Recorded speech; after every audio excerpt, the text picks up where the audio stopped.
নমস্কার বন্ধুরা, আমি শুভদীপ। তোমাদের স্বাগত জানাই আমার ইউটিউব চ্যানেল জ্ঞান মার্কে। এই ভিডিওতে আমরা এবিটিএ টেস্ট পেপার থেকে ভূগোল বিষয়ের 662 নাম্বার পেজের সমস্ত এমসিকিউ অতি সংক্ষিপ্ত প্রশ্নের উত্তর এবং মার্ক পয়েন্টিংগুলি নিয়ে আলোচনা করব। তাহলে চলো শুরু করা যাক। দেখো, বিভাগ কয়ের একের বলেছে বিকল্পগুলির থেকে সঠিক উত্তরটি নির্বাচন করে লেখো। একের এক বলেছে যে প্রক্রিয়ায় অভিকর্ষের টানে উচ্চভূমির ঢাল বরাবর মাটি ও শিলাস্তর নেমে আসে তাকে বলে, এটা হবে অপশন ঘ, পুঞ্জ ক্ষয় প্রক্রিয়া। একের দুটি নদী অববাহিকার মধ্যবর্তী উচ্চভূমিকে বলে, এটা হবে অপশন ক, জলবিভাজিকা। একের 3 পৃথিবীর অ্যালবেডোর পরিমাণ প্রায়, এটা হবে অপশন খ, 34%। একের 4 অক্ষাংশ অবস্থিত, এটা হবে অপশন খ, উপক্রান্তীয় উচ্চচাপ বলয়ে।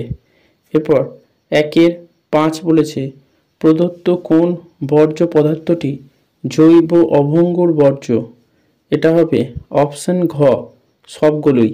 এরপর একের 6 সঠিক বর্জ্য ব্যবস্থাপনার অভাবে জৈব বৈচিত্র্য, এটা হবে অপশন খ, হ্রাস পায়।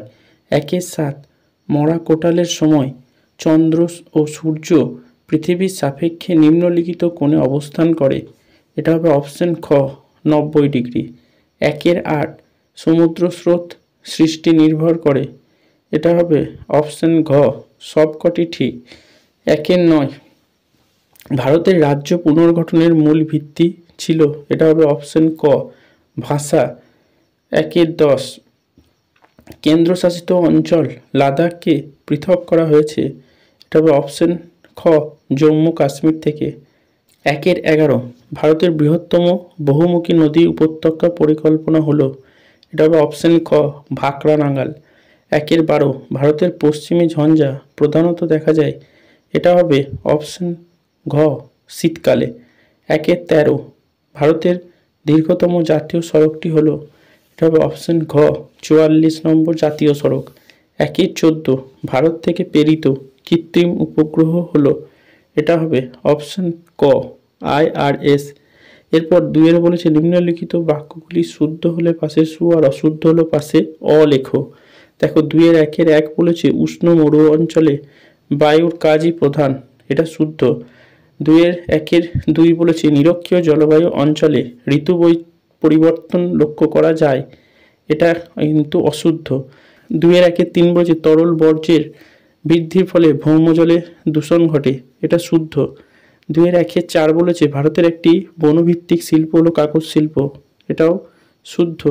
2 একের 5 বলেছে ভারতের আরাবল্লী একটি নবীন ভঙ্গিল পর্বত, এটা অশুদ্ধ। 2 একের 6 বলেছে পেট্রো রসায়ন শিল্পকে ভারতের শিল্পদানব বলা হয়, এটা শুদ্ধ। 2 একের 7 উপগ্রহ চিত্রে লাল বর্ণের রেখার সাহায্যে সড়ক পথ বোঝানো হয়, এটা কিন্তু অশুদ্ধ। এরপর 2 বলেছে উপযুক্ত শব্দ বসিয়ে শূন্যস্থান পূরণ করো। 2 1 বলেছে পার্বত্য প্রবাহে নদীর অবঘর্ষণে সৃষ্ট গর্তগুলিকে ড্যাশ বলে, উত্তর হবে মন্তককূপ। 2 বলেছে জলীয় বাষ্প ঘনীভবনের সময় ড্যাশ পরিত্যাগ করে, উত্তর হবে লিনতাপ। 2 3 বলেছে বায়ুর চাপ মাপক যন্ত্রের নাম হলো ড্যাশ, উত্তর হবে ব্যারোমিটার। 2 4 বলেছে সমুদ্রে ভাসমান ও চলমান বরফের স্তূপকে ড্যাশ বলে, উত্তর হবে হিমশৈল। 2 5 বলেছে ড্যাশ স্রোতের প্রভাবে নিউফাউন্ডল্যান্ডের উপকূলে তুষারপাত হয়, এটার উত্তর হবে যে শীতল ল্যাব্রাডর স্রোতের প্রভাবে। 2 6 বলেছে অরুণাচল প্রদেশে ব্রহ্মপুত্র ড্যাশ নামে পরিচিত, এটার উত্তর হবে দিহং। 2 7 উপগ্রহগুলি ড্যাশ যন্ত্রের সাহায্যে সংবেদন গ্রহণ করে, উত্তর হবে সেন্সর। এরপর 2 3 বলেছে একটি দুটি শব্দে উত্তর দাও।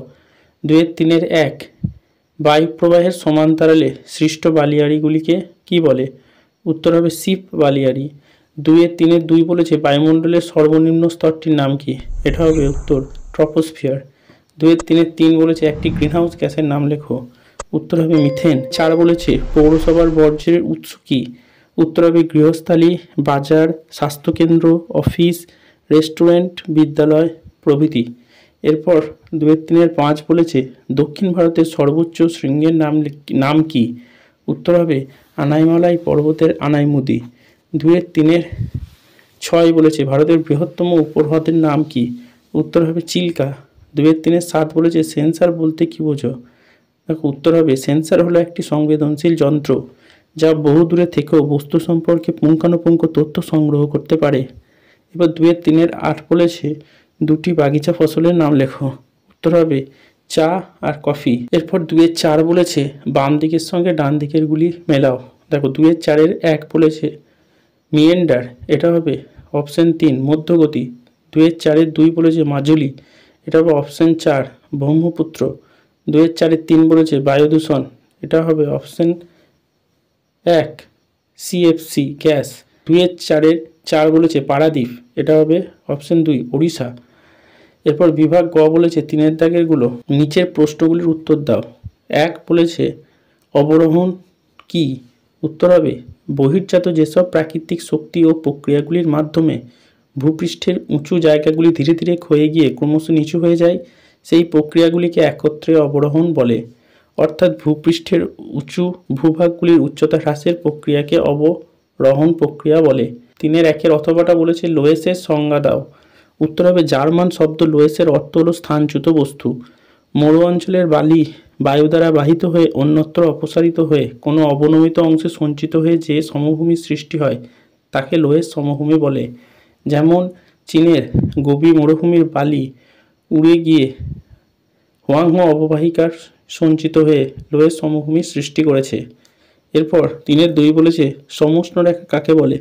উত্তর হবে একটা নির্দিষ্ট সময়ে ভূপৃষ্ঠের যেসব স্থানে গড় উষ্ণতা সমান সেইগুলিকে মানচিত্রে কাল্পনিক রেখা দ্বারা যুক্ত করে যে রেখাগুলি পাওয়া যায় তাকে সমউষ্ণ রেখা বলে। অথবাটা বলেছে আইটিসিজেড কি? উত্তর হবে নিরক্ষীয় অঞ্চল বরাবর উত্তর পূর্ব আয়নবায়ু এবং দক্ষিণ পূর্ব আয়নবায়ু পরস্পর মিলিত হওয়ার ফলে যে আনুভূমিক বায়ুপ্রবাহহীন শান্ত এলাকার সৃষ্টি হয় তাকে আন্তঃক্রান্তীয় অভিসারী অঞ্চল বা আইটিসিজেড বলে।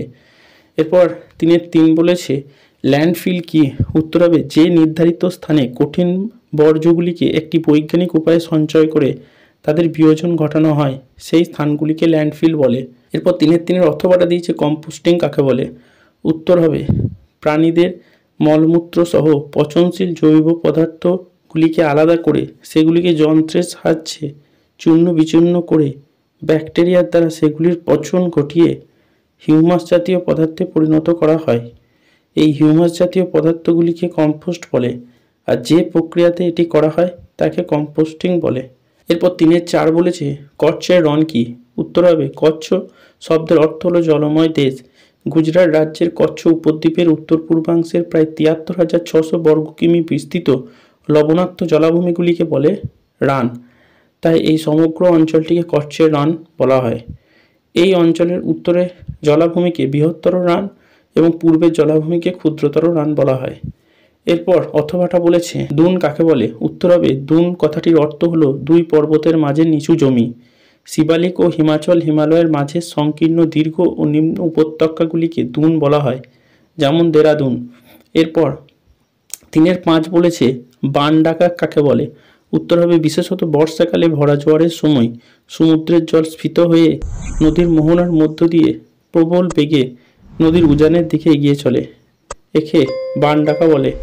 এরপরে 3-5 অথবাটা বলেছে সিজিগি কাকে বলে? উত্তর হবে চাঁদের কেন্দ্র, পৃথিবীর কেন্দ্র এবং সূর্যের কেন্দ্র এক সরলরেখায় অবস্থান করলে তাকে জ্যোতির্বিজ্ঞানের ভাষাতে সিজিগি বা যোগবিন্দু বলা হয়। এরপর 3-6 বলেছে জিওস্টেশনারি উপগ্রহ কি?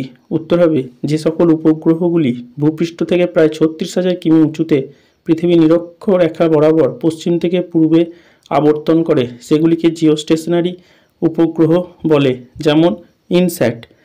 এরপর অথবাটা বলেছে এফসিসি কাকে বলে? উত্তর হবে উপগ্রহ চিত্র তৈরি করার সময় পৃথিবীর বিভিন্ন উপাদানগুলিকে তাদের প্রকৃত রঙের পরিবর্তে অন্য রং দ্বারা প্রকাশ করা হলে সেই চিত্রগুলিকে এফসিসি বা ফলস কালার কম্পোজিট বলে। যেমন সবুজ বনভূমিকে উপগ্রহ চিত্রে লাল রং দ্বারা প্রকাশ করা হয়। এরপর দেখো বিভাগ 6 বলেছে ম্যাপ পয়েন্টিং করতে। 1 বলেছে 6-1 শিবালিক পর্বতমালা। তোমরা দেখো উত্তর ভারতে যে ডট ডট কালো রেখাটিকে দেখানো হয়েছে সেটা হচ্ছে শিবালিক পর্বতমালা। 6-2 বলেছে মহানদী। এটা দেখো উড়িষ্যার কাছে রেখা দিয়ে মহানদীকে দেখানো হয়েছে। 6-3 কাম্বে উপসাগর। এটা তোমরা দেখো পশ্চিম দিকে গুজরাট রাজ্যের নিচে যে খাঁজটা আছে সেখানে নীল রং করে কাম্বে উপসাগরকে দেখানো হয়েছে। 6-4 ভারতের মরুভূমি। এটা দেখো তার ঠিক উপরে পশ্চিম ভারতে হলুদ রঙের প্যাচ করে থর মরুভূমিকে দেখানো হয়েছে। এরপর 6-5 বলেছে ভারতের কফি উৎপাদক অঞ্চল। এটা দেখো দক্ষিণ ভারতে যে বাদামি রঙের বর্ণ করে অংশটাকে দেখানো হয়েছে সেটা হলো দক্ষিণ ভারতের কফি উৎপাদক অঞ্চল। 6-6 বলেছে ভারতের জাহাজ নির্মাণ কেন্দ্র। এটা দেখো পূর্ব ভারতের বিশাখাপত্তনমকে জাহাজের চিহ্ন দিয়ে দেখানো হয়েছে। 6-7 বলেছে ম্যানগ্রোভ বনভূমি। এটা দেখো পশ্চিমবঙ্গের নিচে গাঢ় সবুজ বর্ণ দিয়ে ম্যানগ্রোভ বনভূমিকে দেখানো হয়েছে। 6-8 বলেছে চেন্নাই। এটা দেখো দক্ষিণ ভারতে যে লাল রঙের গোল করে দেখানো হয়েছে সেটা হচ্ছে চেন্নাই। 6-9 বলেছে ইক্ষু উৎপাদক অঞ্চল। এটা দেখো উত্তর ভারতে যে হালকা সবুজ রঙের প্যাচটা দেখানো হয়েছে সেটা হচ্ছে ভারতের ইক্ষু উৎপাদক অঞ্চল। আর 6-10 বলেছে দিল্লি। এটা দেখো মধ্য ভারত থেকে একটু উপরে দিল্লিকে গোল বিন্দু দিয়ে দেখানো হয়েছে। এই ভিডিওটা দেখে উপকৃত হলে অবশ্যই একটি লাইক করবে, কমেন্ট করবে আর বন্ধুদের সাথে ভিডিওটা শেয়ার করবে। আর চ্যানেলটি নতুন দেখলে অবশ্যই সাবস্ক্রাইব করে নেবে পরবর্তী সেটগুলির উত্তর পেতে। ভিডিওটা সম্পূর্ণ দেখার জন্য সকলকে ধন্যবাদ। নমস্কার।